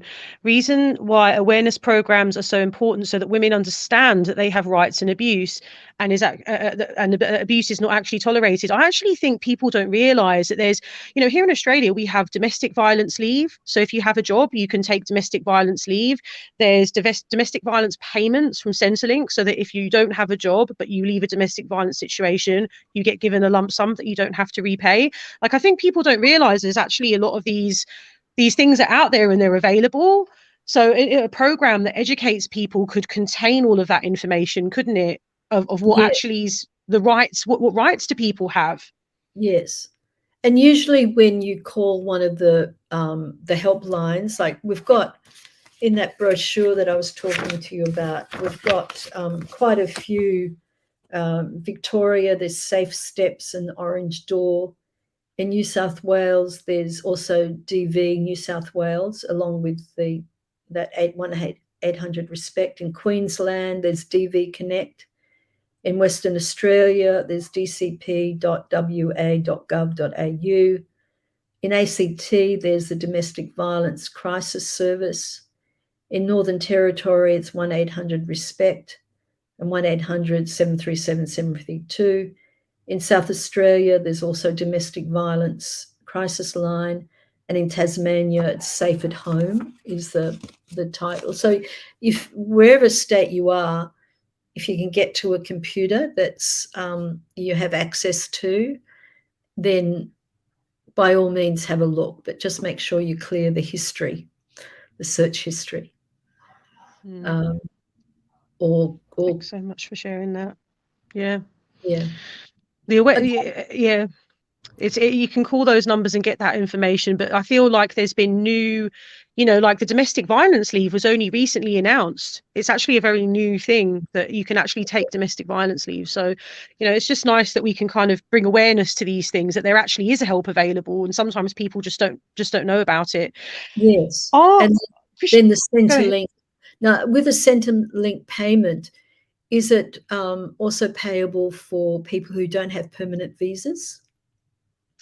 That I'm not sure about. That would be interesting. There's some very funny rules. So like if you get a permanent residency, you can't claim any Centrelink for the first 2 years because your sponsor, the idea is your sponsor, who might be your abuser, is supporting you. Yes. And that's why it's such a muddy, difficult thing. Yeah, yes. I agree. We still have more to go to make these things more accessible and for people. Yeah. I wanted to ask you, Krishna Rupa, are some people more at risk than others? Yes. Well, the vulnerable is generally more at risk, and younger women, generally pregnant women or women with young children, Indigenous women, they are a group that's considered at greater risk. Women separating from their partners. They say that the time when you tell the partner that you're leaving and immediately after are the most dangerous times for a victim. That's the most dangerous. So it's not that when you can manage to walk out the door, it's afterwards as well, Yeah. That's why women's refuges are their location is guarded very secretly because of that. Women with a disability, that's pretty obvious, and women experiencing financial hardship. So many times where a woman may be abused, but where will I go? How do I look after my children? I'm stuck here. Maybe I don't have a job. Maybe I don't have a job that's paying enough. I'm reliant on his provisions. And also another group that's more at risk than others are those who have experienced abuse or witnessed domestic violence before the age of 15. They're also at increased risk. And of course, the elderly. The elderly are very vulnerable to domestic abuse. And, I did know about the emergency payments from Centrelink, and social workers can link them with domestic violence services. There's emergency housing and so on. And for women and children from ethnic backgrounds, there are specialised multicultural and legal services. So there's a lot of help there, but it's not easy. We don't know how long the accommodation lasts for. We don't know what quality the accommodation lasts for. And I know this devotee I mentioned who had to go into a shelter. They have a group kitchen, and she had to use the kitchen where they cook meat. Cooking meat. Yeah. So I'd get devotees, try and arrange prasadam drop-offs, but then that's also risky because then it gives away the location of where this person is. Yeah. There are those things, and what would be so wonderful is if we had the infrastructure where we could provide some really tangible, okay, you can stay in this flat for 6 months while you get a job. It's a secret location. It's, anyway, that's like if every temple had a safe house somewhere for domestic violence victims, maybe even one for men, one for women or something, like just something. I think men tend to have more of a financial pool, and it tends to be the women that struggle because they don't have that, or they've taken time off to have children, so they tend to be more financially dependent. So that's why that housing really needs to be there, I think. But that's kind of like a dream I have as well, Krishna Rupa, you know, like it's wonderful to have temples and prasadam distribution and food for life and going into yoga studios and preaching and doing all of that, and they're all wonderful services, but I'm really passionate about devotee care, and sometimes that means looking at these uncomfortable things that happen within our society and saying, well, what shelter are we really giving that woman? Are we really giving them any help at all? And I would love to see the day where that could happen, where you know, they had somewhere safe they could stay, and like you said, till they find a job, till they go to Centrelink, till they, you know, their payments start coming through, because sometimes you have to wait weeks, sometimes months, for Centrelink payments to come through. Yeah. I mean, there was one case in Mayapur, and you know, she'd separated from a very abusive husband, and she didn't have the money to pay the electricity bill and the rent owing. Her husband had decided not, you know, he was withholding support. She had 2 children. So I managed to raise, you know, a few $100s for her that got her over the immediate hurdle. You know, $300 goes a bit of a way in India, but it wasn't really enough. And I was feeling very helpless in trying to help this lady. And, you know, even her spiritual master wasn't encouraging they had the shared spiritual master, and even he wasn't encouraged the husband to, you know, do the right thing and support your family. So yeah, it would be wonderful if we had a fund.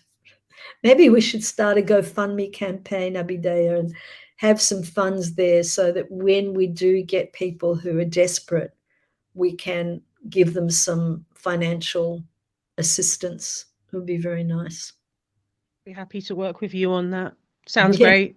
You know, and sometimes these changes have to come from us, don't they? It comes from the bottom up. You know, we wait for management to do things, but actually the community can band together and show that actually there's a need for this, and that we're willing to help as well, that we're willing to work together on this.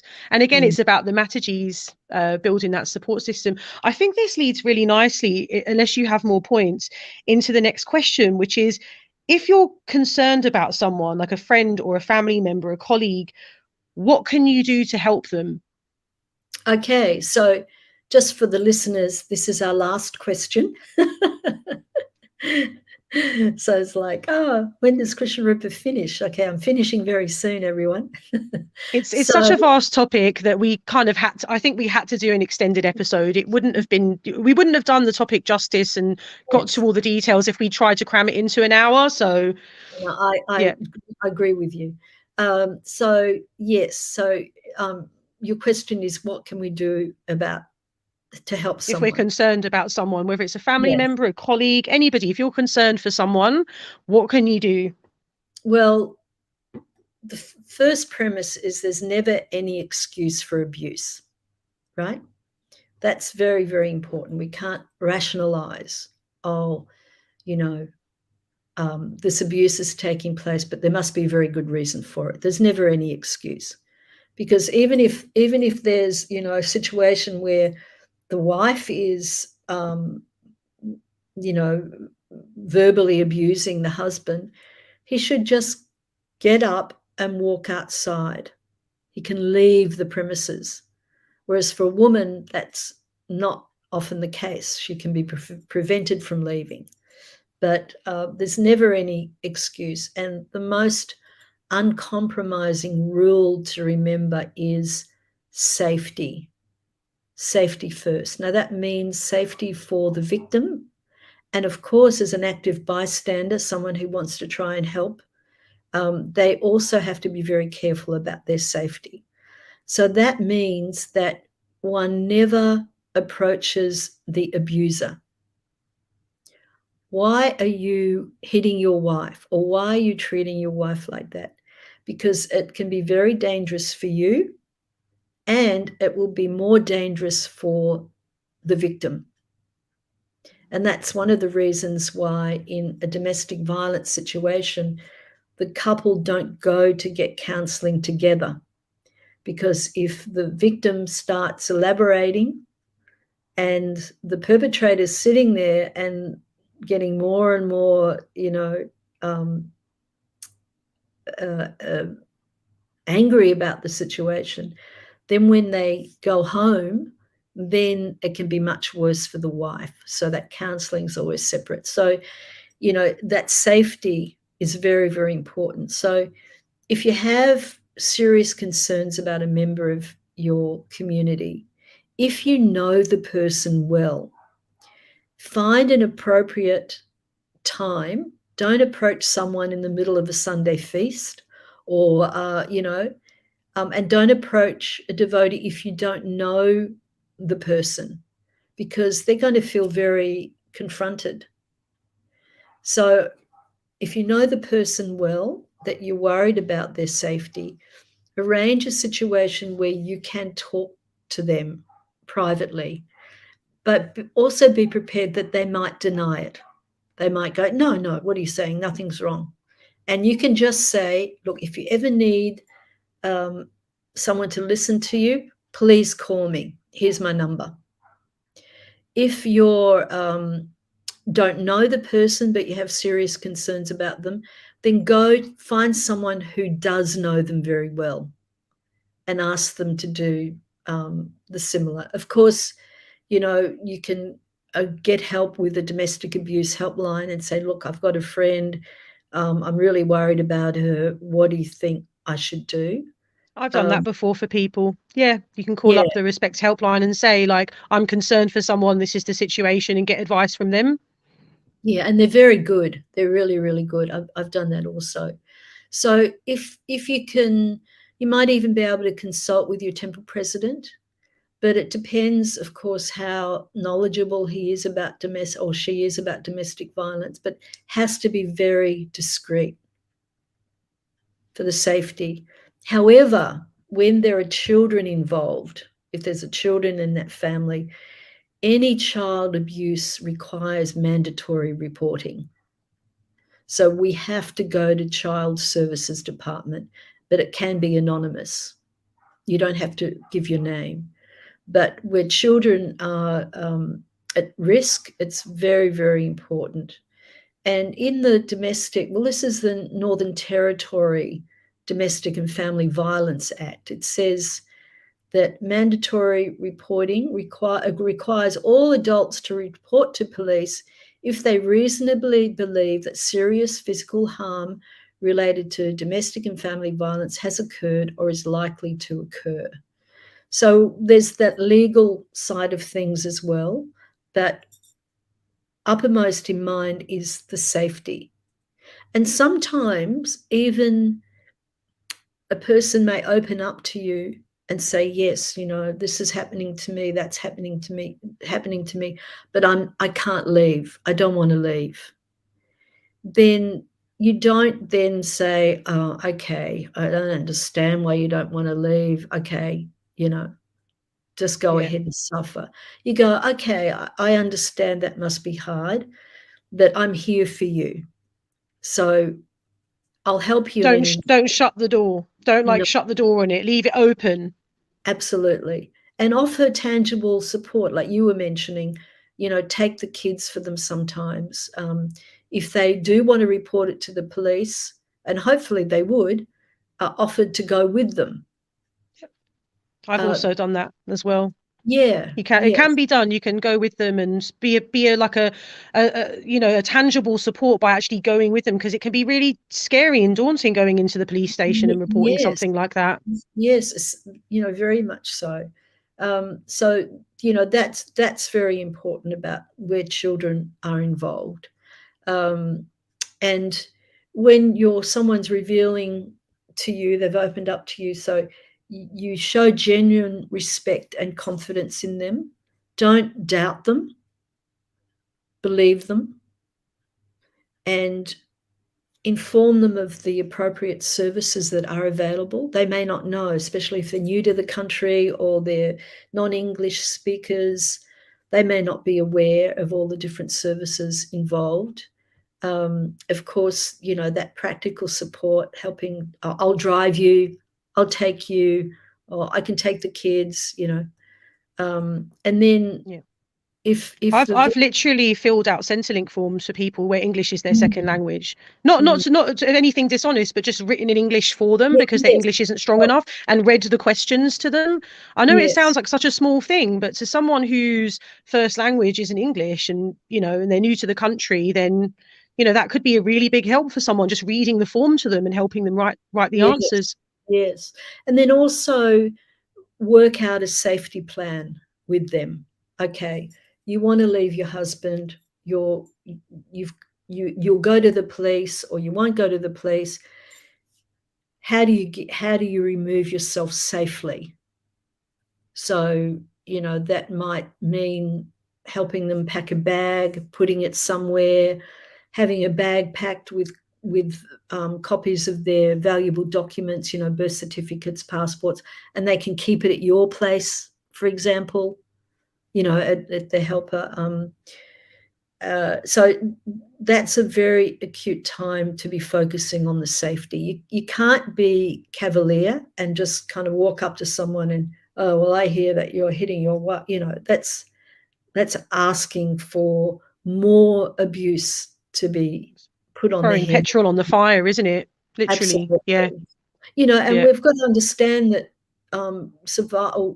victims of domestic and family violence, or survivors of domestic violence, they've lost all confidence.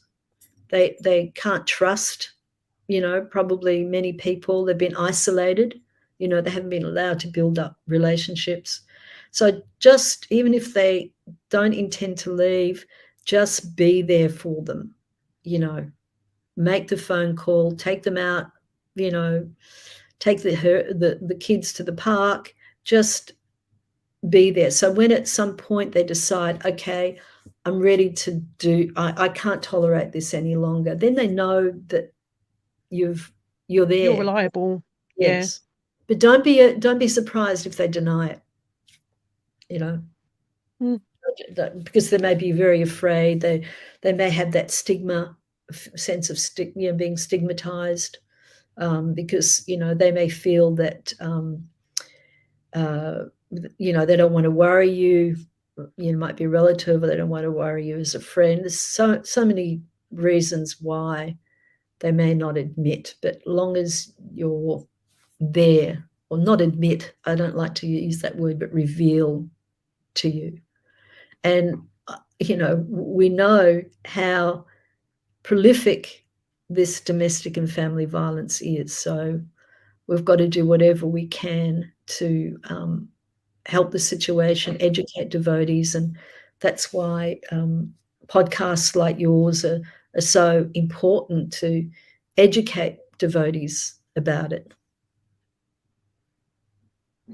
Yeah. So yeah, couldn't agree more. That's about it. Can I add a couple of little things to that last question? Just, you know, through my own experience. So I'm kind of in a lucky position at the moment that my husband is shouldering the financial responsibility and I'm at home with the kids, which gives me, you know, some time to kind of do some community service for other people. And recently I've been helping people that have just either gone into refuges, and these are people outside of ISKCON, they're non-devotees, or people that are transitioning from refuges into sheltered community housing. And I've been learning all sorts of interesting things. Like, if you have a caseworker in Australia, Telstra will give you a phone for free if you're a domestic violence victim. There's all these things that we just don't know about. So there was one woman whose her partner had smashed her phone. That was part of the abuse. He smashed her phone up. And so Telstra does provide phones to women in those situations. But like, even just things like sourcing furniture, you know, there was one woman who didn't have a fridge because she'd just been given an apartment. All her food was in an esky. So, you know, didn't have a car. So I took her ice to keep her food cold, and so it didn't go off. And so, you know, spending more money and things like that. So there's it sounds like small things, but there's things that you can do to help people that really are a big help. you know, whether it's telling them about, you know, you can actually get a phone from Telstra, or they will help you get a device, or, you know, there's this Facebook group that gives away furniture for free. We can go on there and find you the furniture that you need. Like, I've just reached out to some people I don't even know, just on Facebook, and it's been, you know, really kind of something to do, you know, really, like, I don't know, I feel like it did something for my own spirituality to just see them as a spiritual being that needed someone in that moment. And a few of them said to me, like, you're a total stranger, you don't know me, why did you drive round here with Christmas presents for my child, why did you do that? And I was just like, because, you know, I see Krishna in you and them, and, you know, you don't deserve this. And, you know, I want to show you that there's people that do care, and that there's people that will help. And, you know, and I know that's, you know, sorry if that sounds, you know, I'm just trying to talk about like my own little service that I'm doing. And it's just been really something to do, to just serve people that I don't even know, that I may never see again, and just be that person to bring them. You know, there was one woman who just been put in supported housing, and of course for them they celebrate Christmas, and I had all these Legos and things that my child no longer wanted to play with. I had sets that weren't even opened, so I took them over as Christmas gifts, and the child was so happy. Like, he was just so happy, you know, it was just so amazing to see that. And it was such a small thing for me to do, like it was, you know, and I just want to encourage that we can all do that, even if it's in a small way. We can all do that for someone, you know, reach out to someone, offer to cook meals, offer to give them lifts. Often, you know, people fleeing domestic violence don't have cars, you know, offer to take them to Centrelink and help them fill out their forms. Like, you know, we really can do this. And I just want to invite everyone to sort of, you know, to dig deep there into what seeing Krishna in everyone really is. And that, you know, we can do that with devotees and non-devotees, and it really is enlivening for our own spirituality when we do. Yes. And Abhidaya, how would you recommend that devotees do this? Like, is there a particular group that you can contact to say, look, you know, does anyone there need a drive somewhere, or furniture, or? So what I've been doing is, in most local areas will have this, is there's like a local Facebook group, particularly for free items, people giving stuff away.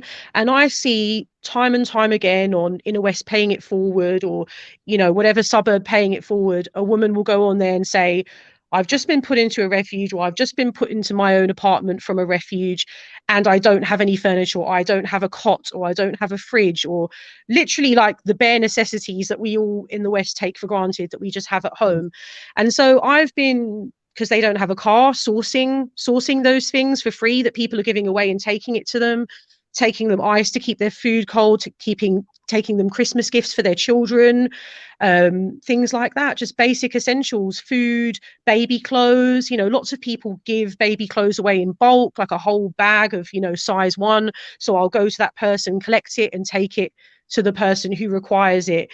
And it really isn't hard work at all. Like, it's actually quite simple to do. But you'll see these posts will go up where someone will request, you know, I'm in this situation, what can I do? And you can help say, well, look, you know, you can write to Telstra and get a device. If you need help finding furniture, I can help you. I can drive things around for you if you need. And I've been doing that for some time now, and it's been personally, spiritually fulfilling. And I hope I've helped some people along. Well, I've just joined the Pay It Forward Murwillumbah and Surrounds group while you were talking.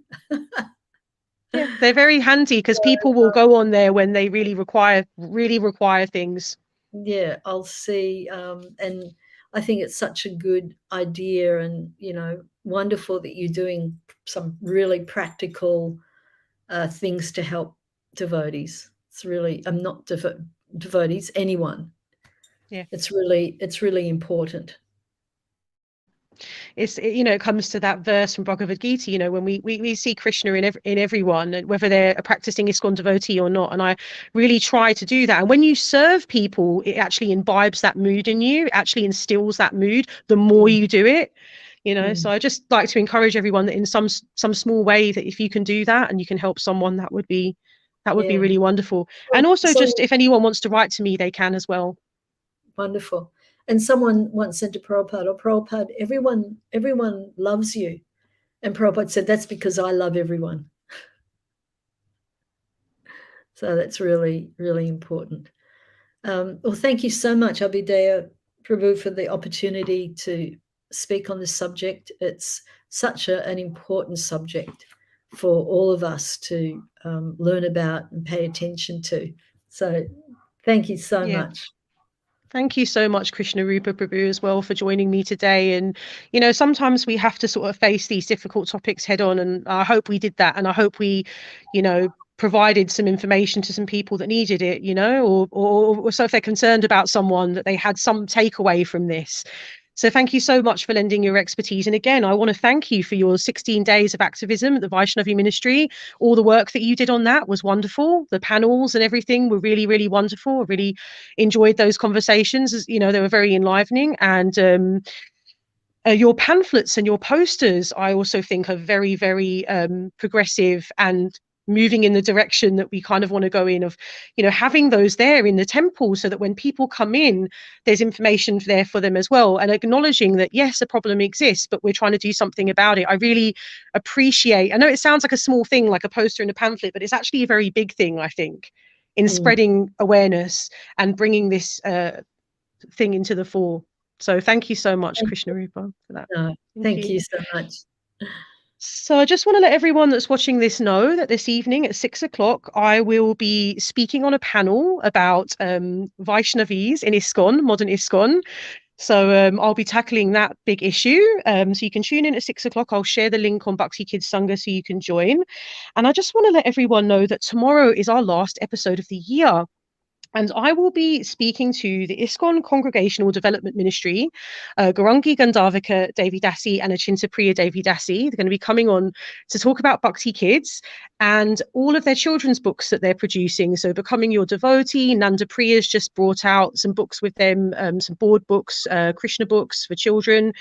And I'm just so excited to take the year out on a nice high, talking about the development of children and the Grihasta Ashram. And, I'm so passionate about that. So I'm very grateful to them for coming on. So that will be tomorrow, and you can get all the details on Facebook and Instagram. Thanks so much for joining me, everyone. You can support this podcast by subscribing and sharing, especially this topic today. If you could share that in your WhatsApp groups, wherever you feel like it might, benefit some devotees, we would really appreciate that. Thanks so much, everyone. Hare Krishna. And Abhidaya, could I just very quickly say that this one devotee in South Africa, Karuna Shakti, who was spearheading a lot of that 16-day campaign of activism, she's just done absolutely wonderful service. So I just want to acknowledge all her hard work. Absolutely. Hare Krishna, everyone. All glories to Srila Prabhupada ki.